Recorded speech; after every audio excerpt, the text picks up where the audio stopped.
எல்லாருக்கும் வணக்கம் காய்ஸ்.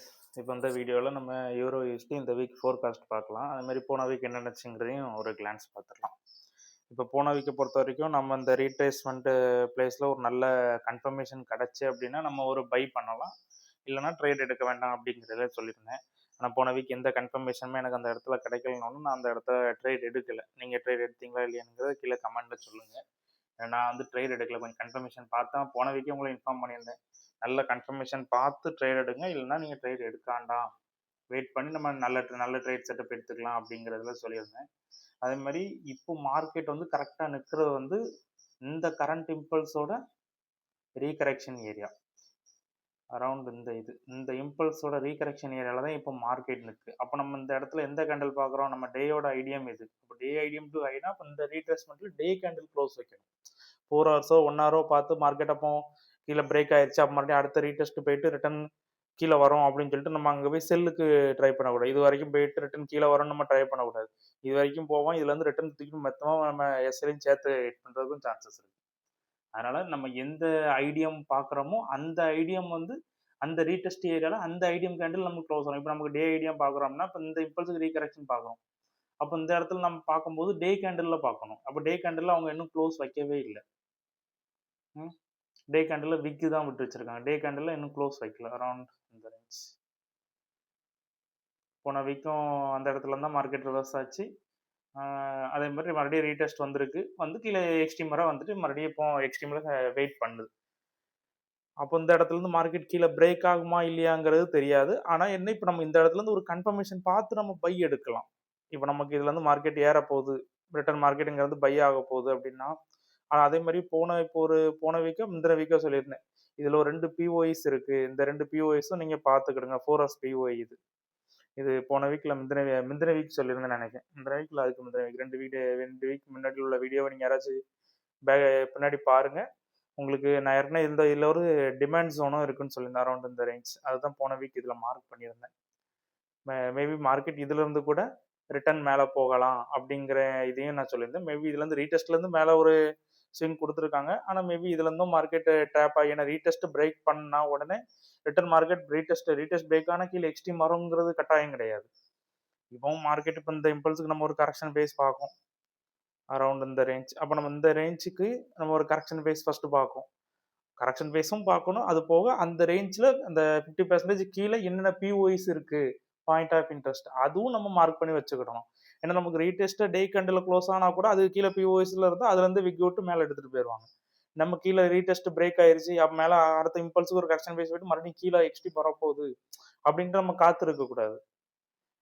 அதுல இருந்தே அவங்க விக் அவுட் கூட மேலே எடுத்தாங்க. அதனால இந்த பிஓஎஸை கொஞ்சம் வாட்ச் பண்ணிக்கிடுங்க. மேலே இந்த பிஓஎஸும் மார்க் பண்ணேன், அதே மாதிரி இந்த பிஓஐ. ஆனால் இப்போ மார்க்கெட் கரெக்டாக ஃபர்ஸ்ட் பிஓஐல தான் இருக்கு. அது ஒரு நல்ல டிமாண்ட் ஜோன் தான். இந்த பிஓஎஸும் மார்க் பண்ணியிருந்தேன். அது நான் போன இதுலேயே சொல்லியிருந்தேன். இப்போ ஒரு ரெண்டு வாரத்துக்கு முன்னாடி உள்ள வீடியோலையும் சொல்லியிருந்தேன். மார்க்கெட் அங்கேருந்து ரீடெஸ்ட் வரும்போது மேபி இந்த பிஓஎஸ்ல இருந்தும் மார்க்கெட் பை ஆகிறதுக்கு சான்சஸ் இருக்கு அப்படிங்கிறதையும் சொல்லியிருந்தேன். இப்போ மார்க்கெட் அதே மாதிரி ஃபர்ஸ்ட் பிஓஐல தான் மார்க்கெட் இப்போ நிற்கு. அப்போ மார்க்கெட் இப்போ நம்மளுக்குங்கிறது பை ஆகணும் அப்படின்னா நம்ம அடுத்த சினாரியோ எப்படி பார்க்கணும்? இப்போ மார்க்கெட்டை 4 ஹவர்ஸ் இதில் நான் உங்களுக்கு இப்போ இதில் உங்களுக்கு டே டைம் ஃப்ரேமில் இப்போ உங்களுக்கு இதெல்லாம் எரேஸ் பண்ணிடலாம். இப்போ டே டைம் ஃப்ரேமில் மார்க்கெட்டை பொறுத்த வரைக்கும் கொஞ்சம் ஃபுல் ட்ராப் ஆன மாதிரி தான் வந்திருக்கு. அதே மாதிரி அரௌண்ட் இந்த ரேஞ்ச் இப்போ இந்த 17,657 இந்த வேல்யூவில் நமக்கு டே கேண்டில் க்ளோஸ் ஆயிருந்தா மேலே நமக்கு இந்த வேல்யூ வந்து டேயோட ஐடியமாக நமக்கு ஆக்ட் ஆகும். ஏன்னா மார்க்கெட் இப்படி தானே போகுது. அதனால் இந்த இது வந்து டேயோட ஐடியமாக நமக்கு ஆக்ட் ஆயிருக்கு. ஆனால் இது இன்னும் க்ளோஸ் வைக்கல. அப்போ இது ஒரு டேயோட மைனஸ் ஸ்ட்ரக்சர் மாதிரி. அப்போ நம்மளுக்கு 4 ஹவர்ஸ் அடுத்த டைம் ஃப்ரேம் நம்ம உள்ள அடுத்த டைம் ஃப்ரேம் பார்க்கணும், அதோட கம்மியாக. அப்போ அதில் பார்த்தீங்கன்னா மார்க்கெட் வந்து அதே மாதிரி ஒரு சின்ன ஸ்ட்ரக்சர் ஃபார்மேஷனில் தான் வந்திருக்கு. அரௌண்ட் இந்த ரேஞ்ச் ஒரு சின்ன ஸ்ட்ரக்சர் ஃபார்மேஷனில் தான் அது கீழே இறங்கியிருக்கு. இப்போ அரௌண்ட் மறுபடியும் அந்த இடத்துல தான் மார்க்கெட் ஆக்ட் ஆகுது. இது இந்த ஸ்ட்ரக்சர் ஃபார்மேஷனில் தான் கீழே. அப்போ மறுபடியும் அந்த 4 ஹவர் ஸ்ட்ரக்சர் இப்போ மேஜர் அடுத்த 4 ஹவர் ஸ்ட்ரக்சர் எது, அரௌண்ட் இந்த ரேஞ்ச் அரௌண்ட் 18,077 வேல்யூ. இந்த வேல்யூ இதான் 4 ஹவர்ஸோட ஐடியம் வந்து மேலே பை ஆகிறதுக்குள்ள இது 4 ஹவர்ஸ் ஐடியம். கிட்டத்தட்ட இது நமக்கு வந்து 15 மினிட்ஸோட ஹையாகவும் இது ஆக்ட் ஆகும். 15 மினிட்ஸ் ஹையும் ஆக்ட் ஆகும், 4 ஹவர்ஸோட ஐடியமாகவும் இது நமக்கு ஆக்ட் ஆகும். அப்போ மார்க்கெட் இப்போ இதுலேருந்து பை ஆகுது அப்படின்னா கண்டிப்பாக இந்த ஸ்ட்ரக்சரை ஃபஸ்ட்டு அவங்க அக்ரெசிவாக பிரேக் பண்ணணும். பிரேக் பண்ண பிறகு நம்ம அதில் அதுலேருந்தே ஒரு ட்ரேட் எடுத்து ஸ்டாப் லாஸை லார்ஜ் சைஸை நீங்கள் அதுக்கேற்ற மாதிரி நம்ம மினிமைஸ் பண்ணி இதில் நம்ம ட்ரேட் எடுக்கும். இதில் 4 ஹவர்ஸ் கன்ஃபர்மேஷனோ பார்த்து நம்ம ட்ரேட் எடுக்கும் அப்படின்னா ஸ்டாப் லாஸை இந்த ஜோனுக்கு கீழே, டார்கெட் இந்த இம்பல்ஸோட ரீகரெக்ஷன் ஏரியா. எந்த இம்பல்ஸ்? ஃபஸ்ட்டு மைனர் பார்க்கணும். இந்த ஓவரால் இம்பல்ஸ், இந்த இம்பல்ஸுக்கு ஒரு ரீகரெக்ஷன் ஃபஸ்ட்டு பார்க்கணும். எதுக்காக இந்த இம்பல்ஸுக்கு ஒரு ரீகரெக்ஷன் பார்க்க சொல்கிறாங்க? ஏன்னா மேபி இது டேயோட ஐடியம் ஃபார்ம் பண்ணுறாங்க. மேபி மார்க்கெட் ஏன் ரிட்டன் இதுவரை போயிட்டு ரிட்டன் கூட அது இங்கே வரலாம்ல. எப்படினாலும் அந்த சினாரியோ நடக்கும். நம்ம மார்க்கெட்டை நம்மளால கெஸ் பண்ண முடியாது. ஆனால் எப்படி நடக்குங்கிறத வேணால் நம்ம கொஞ்சம் யோசிச்சு வச்சுக்கலாம், கொஞ்சம் ப்ரெடிக்ட் பண்ணி வச்சுக்கலாம். இப்படியும் நடக்கிறதுக்கு பாசிபிள் இருக்கு அப்படிங்கிறதுலையும் நம்ம யோசிச்சு வச்சுக்கலாம். அதனால இந்த இம்பல்ஸுக்கு ஃபர்ஸ்ட் ரீகரெக்ஷன் பார்க்கணும். மேபி அது பிரேக் ஆனப்போ நம்ம அடுத்த ஃபர்தர் இந்த ஓவரால் இம்பல்ஸுக்கு ஒரு ரீகரெக்ஷன் நம்ம பார்த்துட்டு அது பிரேக் ஆச்சுன்னா மேலே எக்ஸ்டெண்ட். அது எல்லா வீடியோவில் நான் சொல்கிறது தான். ஏன்னா ஃபர்ஸ்ட் எல்லாருமே இப்போ இதில் 4 ஹவர்ஸ் கன்ஃபர்மேஷன் கிடைச்ச உடனே எல்லாரும் டேரெக்டாகவே மேலே இருக்க ரீடெஸ்ட்டை போய் மேலே இருக்க இம்பல்ஸுக்கு ரீகரெக்ஷன் பார்க்குறீங்க. இந்த கரண்ட் இந்த இம்பல்ஸ் இது நீங்கன்ட்டு இல்லை, நானுமே ஃபஸ்ட் ஸ்டார்டிங்கில் அப்படி தான் பார்த்து அது நிறைய நேரம் அது எஸ்எல் இதாச்சு. அதனால் ஃபஸ்ட்டு மைனர் இம்பல்ஸ் இருந்துச்சுன்னா அதுக்கு ரீகரெக்ஷன் பாருங்கள். அது பிரேக் ஆச்சுன்னா மேலே எக்ஸ்ட்ரீம் வைங்க. ஏன்னா மார்க்கெட் எப்படினாலும் நமக்கு ஆக்ட் ஆகும். அதுக்காக எந்தெந்த ரேஞ்சில் ஃபஸ்ட் நீங்கள் பார்த்துருங்க. அது மாதிரி இப்போதைக்கு நம்மளுக்கு வந்து பை ட்ரேட் இன்னும் கன்ஃபர்மேஷன் கொடுக்கல. இப்போதைக்கு செல் ட்ரேடில் தான் இருக்குது. ஆனால் இப்போதைக்கு நான் ஒரு நல்ல பிஓஇ நல்ல ஒரு டிமாண்ட் ஜோனில் தான் மார்க்கெட் நிற்குது. இப்போ இதில் இருந்து மார்க்கெட் பிரேக் மேலே போகணும் அப்படின்னா கண்டிப்பாக இந்த 15 மினிட்ஸ் கை இல்லைனா 4 ஹவர்ஸ் ஐடியம் இந்த அரௌண்ட் இந்த வேல்யூ 18.77 இந்த வேல்யூ ஃபஸ்ட் அது பிரேக் பண்ணிட்டு அதுக்கு பிறகு ஒரு ரீகரெக்ஷன் வந்துச்சு அப்படின்னா ஒரு ட்ரேட் எடுங்க. இல்லைனா அதுலேருந்து கூட நீங்கள் சில டைமில் ரீகரெக்ஷன் வருது, சில டைமில் வர மாட்டேங்குது. இப்போ இந்த இம்பல்ஸுக்குலாம் போன வீக் இந்த வீக் சொல்லியிருந்தேன். இம்பல்ஸு இந்த 15 மினிட்ஸ் கையை மார்க்கெட் எடுத்த உடனே ஒரு ரீகரெக்ஷன் பாருங்கள், அப்படி இல்லைன்னா ட்ரேட் எடுங்க அப்படின்னா. ஆனால் ரீகரெக்ஷன் வரவே இல்லை. இதுலேருந்தே அவங்க ட்ரேட் ஆட்டோமேட்டிக்காக அவங்க எடுத்துகிட்டு போயிட்டாங்க. இதில் நான் அதே மாதிரி டார்கெட் இந்த இம்பல்ஸுக்கு ரீகரெக்ஷன் ஏரியா அரௌண்ட் இந்த இம்பல்ஸுக்கு ரீகரெக்ஷன் ஏரியா இந்த ரீடெஸ்ட் ஏரியா இந்த எல்லோ கலரில் மார்க் பண்ணியிருக்குது. நான் அதே தான் ஃபஸ்ட்டு டார்கெட் இதில் வச்சுன்னா அதே மாதிரி கரெக்டாக போய் டார்கெட் ஹிட் ஆச்சு. அதே மாதிரி இதே சினாரியோ தான் இதுலேயும் நான் உங்களுக்கு வைக்க சொல்லியிருந்தேன். ஃபஸ்ட்டு இந்த மைனர் இம்பல்ஸ் இப்போ இதுல இருந்து நம்மளுக்கு கன்ஃபர்மேஷன் கிடைக்கிது அப்படின்னா இந்த மைனர் இம்பல்ஸில் ஒரு ரீகரெக்ஷன் பாருங்கள்.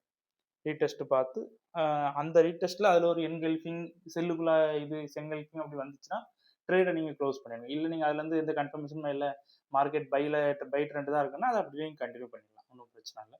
ஆனால் இப்போதைக்கு ட்ரேட் வந்து இந்த அரௌண்ட் இந்த வேல்யூ 18.77 இந்த வேல்யூ ஃபஸ்ட்டு அவங்க பிரேக் பண்ணிட்டு அதுக்கு பிறகு நீங்கள் நம்ம பைக்கு உள்ள ஆப்பர்ச்சுனிட்டி பார்க்கலாம் எப்படி மார்க்கெட் இதாகுது. மெயினாக இந்த 2 பிஓஎஸ்லேருந்து மார்க்கெட் மேபி கண்டிப்பாக மேலே போகிறதுக்கும் சான்சஸ் அதிகமாக தான் இருக்குது. அரௌண்ட் இந்த பிஓஎஸும் கீழே கீழே இதுலேயுமே ஒரு சப்ளை ஜோன் இருக்குது, இதுலேயும் சப்ளை ஜோன் இருக்குது, டிமாண்ட் ஜோன் இதுலேயும் டிமாண்ட் ஜோன் இருக்குது, இதுலேயும் டிமாண்ட். இப்போ மார்க்கெட் ஃபஸ்ட்டு டிமாண்ட் ஜோனில் இருக்குது, பிஓஇயில் இது இருக்குது. மேபி ரெண்டாவது இதுக்கும் வர்றதுக்கு சான்சஸ் இருக்குது. அப்படி இல்லை இதை வந்து கூட மார்க்கெட் மேலே போயிடும். நம்ம ட்ரேட் எப்போ எடுக்கணும்? இந்த 15 மினிட்ஸ் கையை வந்து அவங்க 4 ஹவர்ஸ் கண்டில் க்ளோஸ் வைக்கணும். வச்ச பிறகு தான் நம்ம ட்ரேட் எடுக்கணும். அதுக்கு முன்னாடி அது வரைக்கும் மேலே 4 ஹவர்ஸ் கேண்டில் போகாமல் 15 மினிட்ஸ் கேண்டில் 1 ஹவர் நீங்கள் கேண்டில் பார்த்தீங்கன்னா 15 மினிட்ஸ்க்கு அது வந்து பிரேக் பண்ணி 15 மினிட்ஸ் கேண்டில் பிரேக் பண்ணியிருப்பாங்க. ஆனால் நம்மளுக்கு 4 ஹவர்ஸ் ஏன் பார்க்க சொல்கிறோம் அப்படின்னா நமக்கு major time frame 4 hours idea form பண்ணுறாங்கல்ல. அப்போ எது மேஜர் ஐடியா ஃபார்ம் பண்ணுறாங்களோ நம்ம அந்த கேண்டில் தான் நம்ம அந்த இடத்துல பார்க்கணும். லோவர் டைம் ஃப்ரேம் பார்த்தோம் அப்படின்னா அது ஒரு ஸ்ட்ரக்சர் மாதிரி 15 மினிட்ஸ் ஐயை நமக்கு ஒரு ஐடியமாக பிரேக் பண்ணணும்னு அடுத்த ஸ்ட்ரக்சர் ஃபார்மேஷன் இருக்கும். அந்த சினாரியும் நடக்கிறதுக்கு இதில் சான்சஸ் இருக்குது. அதனால் இதில் 4 ஹவர்ஸ் கேண்டில் கன்ஃபர்மேஷன் பார்த்தா நம்ம ஒரு பை ட்ரேட் கொடுக்கணும். டார்கெட் அதே மாதிரி ஃபஸ்ட்டு ரீடெஸ்ட் ஏரியா பாருங்கள். அதுக்கு பிரேக் ஆச்சுன்னா மேலே எக்ஸ்ட்ரீம் வச்சுக்கலாம். இப்போதைக்கு மார்க்கெட் வந்து அப் ட்ரெண்டில் தான் இருக்குது. இப்போ இதுலேயே இன்னொரு சினாரியோ, இப்போ இதில் வந்து டே கேண்டில் வந்து இன்னும் கீழே க்ளோஸ் வைக்கல. இப்போ இந்த ரேஞ்ச் இப்போ மார்க்கெட் நிற்கிற ரேஞ்ச்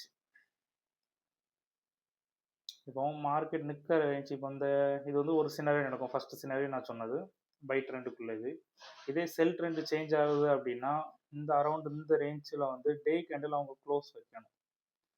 அப்படி அவங்க டே கேண்டில் இதில் க்ளோஸ் வச்சாங்க அப்படின்னா அரௌண்ட் இந்த ரேஞ்ச் இந்த பிஓஇஸ் இதை பிரேக் பண்ணிவிட்டு அரௌண்ட் இதை வந்து நமக்கு டே கேண்டில் அவங்க க்ளோஸ் வச்சாங்கன்னா அரௌண்ட் 17.427 இந்த வேலு இதில் அவங்க டே கேண்டில் க்ளோஸ் வச்சாங்க அப்போ நமக்கு இது வந்து டேயோட ஐடியாமா நமக்கு சேஞ்ச் ஆகும் டேயோட ஐடியா.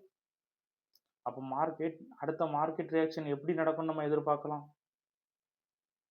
இருந்து இதை க்ளோஸ் பண்ணுறாங்கன்னு வைங்களா, இதில் க்ளோஸ் வச்சுட்டு ஒரு கேண்டில், அப்போ அடுத்து இந்த இம்பல்சிவ் ரியாக்ஷன் போயிட்டு கூட அவங்க இப்படி வரலாம். இந்த சினாரி எதில் இருந்துச்சு, நம்ம இப்போ ஒரு 2 to 3 months முன்னாடி இந்த சினாரி அரௌண்ட் இந்த இம்பல்ஸ் அதுவும் நடக்கிறதுக்கு சான்சஸ் இருக்கு அப்படின்னு சொல்றேன். நம்ம எதுவுமே ப்ரெடிக்ட் பண்ண முடியாது, ஆனால் நம்ம ஒரு கன்ஃபர்மேஷன் பார்த்து நம்ம ட்ரேட் எடுத்துக்கலாம். இது எந்த ட்ரேடு போன வீக்லும் நல்லா ட்ரேடே எடுக்கல. காரணம் என்னன்னா எனக்கு அந்த இடத்துல எந்த கன்ஃபர்மேஷனுமே கிடைக்கல. ஒரு ஸ்ட்ரக்சர் ஷிஃப்ட் நடக்கலை. ஸ்ட்ரக்சர் ஷிஃப்ட் கண்டிப்பாக பார்க்கணும், அதுக்கு பிறகு தான் அதில் கேண்டில் பார்க்கணும். ஆனால் அதில் வந்து 4 hours என்கெல்ஃபிங் கொடுத்துருந்தாங்க. ஆனால் 15 minutesக்கு என்கெல்ஃபிங் அவங்க கொடுக்கல, 1 hourக்கும் கொடுக்கல. ஆனால் 4 hours கொடுத்துருந்தாங்க அரௌண்ட் இந்த நம்ம இந்த இதில் 4 hours என்கெல்ஃபிங் நம்ம பார்த்து 15 minutesம் 1 hour நம்ம கேண்டில் பார்க்கணும். பார்த்து அதில் கரெக்டாக இருந்துச்சு அப்படின்னா தான் நம்ம இப்போ 15 minutesல ஸ்ட்ரக்சர் ஃபார்மேஷனில் பண்ணி வராங்க அப்படின்னா அப்போ அந்த ஸ்ட்ரக்சர் பிரேக் ஆகணும். அது பிரேக் ஆகும்போது இடக்குள்ளேயே 4 hours என்கெல்ஃபிங் கொடுக்காங்கன்னா நம்ம போய் ட்ரேட் எடுக்கக்கூடாது. அரௌண்ட் இந்த ரேஞ்சில் நிறைய பேர் ட்ராப் ஆயிருப்பாங்கன்னு நினைக்கிறேன். இது ஒரு என்கெல்ஃபிங் மாதிரி, இது நீங்கள் நிறைய பேர் இதில் ட்ராப் ஆயிருப்பீங்கன்னு நினைக்கிறேன். ஆனால் இந்த இடத்துல இந்த இம்பல்ஸுக்கு வந்து மார்க்கெட் 15 minutes ஸ்ட்ரக்சர் வச்சு ஃபார்மேஷனில் வந்திருக்கு. அப்போ இந்த ஸ்ட்ரக்சர் அது இன்னும் பிரேக் பண்ணல. அப்போ ஏதாவது ஒரு இந்த மைனர் ஸ்ட்ரக்சர் ஃபார்ம் பண்ணியிருந்தாங்கன்னா அதை பிரேக் பண்ணுறாங்கன்னு பாருங்க. மேஜர்னா மேஜர் பார்த்துக்கிடுங்க, 4 hours பாருங்க. என்கெல்ஃபிங் வந்து நம்ம பார்க்கணும், ஆனால் அங்கேருந்து மார்க்கெட் ஃபுல் ரேலியாக வரணும். இப்போ நம்ம அங்கேருந்து மார்க்கெட் டாப் டு பாட்டம் கீழே ரேலியாக வருது, அப்போ நம்ம ஒரு என்கெல்ஃபிங் பார்த்து அது ஒரு நல்ல ரீடெஸ்ட் ஏரியாவோ இல்லை சப்ளை டிமாண்ட் ஜோனாகவும் இருக்கணும். ரீடெஸ்ட் என்கெல்ஃபிங் வந்த உடனே போய் ட்ரேடும் எடுக்கக்கூடாது. அது கண்டிப்பாக ஒரு ரீடெஸ்ட் ஏரியா, அப்படி இல்லைன்னா ஒரு டிமாண்ட் ஜோன், இல்லைன்னா சப்ளை ஜோன். இப்போ செல் எடுத்தீங்கன்னா மேலே சப்ளை ஜோன். இந்த ரெண்டு பார்த்து இருக்கிற இடத்துல மட்டும்தான் என்கெல்ஃபிங் பார்க்கணும். மற்ற நார்மல் இடத்துல எந்த ரீடெஸ்ட்டுமே இல்லை, இல்லை எந்த சப்ளை ஜோன் டிமாண்ட் ஜோனுமே இல்லை, அந்த இடத்துல ஒரு என்கெல்ஃபிங் வருதுன்னா நம்ம போய் ட்ரேட் எடுக்கக்கூடாது. இப்போ இந்த இடத்துலலாம் ஒரு ரீடெஸ்ட் ஏரியா தான், ரீடெஸ்ட் ஏரியாவில் தான் மார்க்கெட் மேலே என்கெல்ஃபிங் கொடுத்துருங்க. ஆனால் இங்கேருந்து இப்போ வரச்சிலே 15 minutes ஸ்ட்ரக்சர் ஃபார்மேஷன் வாங்க, அப்போ அந்த ஸ்ட்ரக்சர் அவங்க பிரேக் பண்ணவே இல்லை. அப்போ அதை பிரேக் பண்ணி அவங்க அடுத்து இது ஒரு என்கெல்ஃபிங் கொடுத்ததுன்னா நம்மளுக்கு ஒரு அடிஷனல் கன்ஃபர்மேஷன் ஆகும், பை ட்ரேட் கொடுக்கறதுக்கு நல்லா இருக்கும். அதனால தான் போன வீக் இந்த இடத்துலலாம் ஒரு ட்ரேட் நான் எடுக்கவே இல்லை. நமக்கு அது ட்ராப்பு மாதிரி கிட்டத்தட்ட. ஏன்னா நமக்கு ரீட்ரேடர்ஸ் நிறைய பேர்த்துக்கு நம்ம இந்த என்கெல்ஃபிங்கை பார்த்து எடுக்கிறது, எந்த இடத்துல எடுக்கணும் அப்படிங்கிறது பார்க்காம போன உடனே போய் ட்ரேட் எடுக்கிறது கிட்டத்தட்ட ஒரு ட்ராப்பு மாதிரி. இன்ஸ்டியூஷன் அந்த இடத்துல ரொம்ப கிளவராக ப்ளே பண்ணுவாங்க. ஏன்னா அவங்க மேலே செல் ஆர்டர் போட்டிருப்பாங்க, நம்ம பை பண்ணால் தானே அவங்க விற்க முடியும். அப்படிங்கிறதுல நம்மளை தூண்டுற மாதிரி ஒரு ட்ராப் மாதிரி இந்த இடம்லாம். அதனால இந்த இடத்துல கொஞ்சம் கேர்ஃபுல்லாக ட்ரேட் பண்ணுங்கள். அதுமாதிரி மேபி இந்த இடத்துலையும் கூட தான். இதுலேயுமே நம்மளுக்கு என்கெல்ஃபிங் இது ஃபஸ்ட்டு இந்த ஸ்ட்ரக்சர் 4 hours அக்ரெசிவாக பிரேக் பண்ணணும். அப்படின்னா மட்டும்தான் அந்த மார்க்கெட் மேலே போகும், இல்லைன்னா மார்க்கெட் கண்டிப்பாக ரிவர்ஸ் ஆகும். 15 minutesோ 1 hour நீங்கள் இதில் பார்க்கக்கூடாது, 4 hours கண்டிப்பாக பார்க்கணும். அதுமாதிரி இந்த 2 பிஓஎஸில் தான் மார்க்கெட் இப்போ ஸ்டாண்டிங்கில் இருக்குது. அந்த பிஓஎஸ்லேருந்து மார்க்கெட் மேபி மேலே போகிறதுக்கும் சான்சஸ் இருக்குது. அதேமாதிரி இந்த ரேஞ்சில் வந்து டே கேண்டில் க்ளோஸ் வச்சு அப்படின்னா அப்போ அடுத்த சினாரியோ இதே மாதிரி ஒரு கீழே இந்த இம்பல்ஸ் ஒரு கரெக்ஷன் வச்சுக்கிட்டு மறுபடியும் மார்க்கெட் கீழே இறங்குறதுக்கும் சான்சஸ் அதிகமாக தான் இருக்குது. அதனால் இந்த இடத்துல கொஞ்சம் பார்த்து ட்ரேட் பண்ணுங்கள். இப்போ இந்த வீடியோவில் உங்களுக்கு வேறு எதுவும் இது டவுட் இருந்துச்சுன்னா கீழே கமெண்ட் பண்ணுங்கள், நான் உங்களுக்கு எக்ஸ்பிளைன் பண்ணுறேன். தேங்க்யூ.